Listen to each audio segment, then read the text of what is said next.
মুখে হাসি, চোখে স্বস্তির ছায়া। গাজায় যুদ্ধবিরতি ঘোষণা শুধুমাত্র ফিলিস্তিনিদের জন্য নয়, স্বাধীনতার বার্তা বয়ে এনেছে গ্যালাক্সি লিডার জাহাজের সদস্যদের জীবনেও। ফিলিস্তিনিদের সঙ্গে সংহতি প্রকাশে লোহিত সাগরে হাউথিদের চালানো হামলায় বন্দী 25 ক্রুকে মুক্তি দিয়েছে ইয়েমেনের এই সশস্ত্র গোষ্ঠী। 2023 নভেম্বরে হাউথিরা গ্যালাক্সি লিডার নামে জাহাজে হামলা চালায়, আটক করে এর সদস্যদের। প্রায় 1 বছরেরও বেশি সময় ধরে বুলগেরিয়া, ইউক্রেন, ফিলিপিন্স ও রোমানিয়ার 25 নাগরিককে আটক করে রাখে তারা।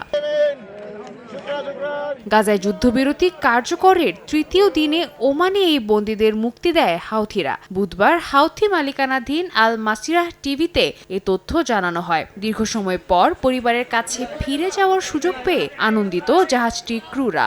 ইন্টারন্যাশনাল মেরিটাইম অর্গানাইজেশন জানায়, জাহাজটির ক্রুদের মুক্তি সকলের মধ্যে স্বস্তি এনে দিয়েছে। ইসরায়েলি হামলার শিকার গাজাবাসীর সঙ্গে সংহতি প্রকাশের উদ্দেশ্যে 2023 সালের নভেম্বর থেকে লোহিত সাগরে প্রায় 100টিরও বেশি জাহাজে হামলা চালিয়েছে হাউথি বিদ্রোহীরা। তাদের দাবি ছিল, গাজায় যুদ্ধ বন্ধ না হওয়া পর্যন্ত এই হামলা অব্যাহত রাখবে তারা। উদ্দেশ্য ইসরায়েল এবং তার মিত্র দেশগুলোর বাণিজ্যে বিপত্তি সৃষ্টি করা। গত 1 বছরেরও বেশি সময় ধরে লোহিত সাগরে হাউথিদের চালানো হামলায় বেশ কিছু দেশ বাণিজ্যে ক্ষয়ক্ষতির সম্মুখীন হয়েছেন। সাদিয়া তাসনিম, সময় সংবাদ।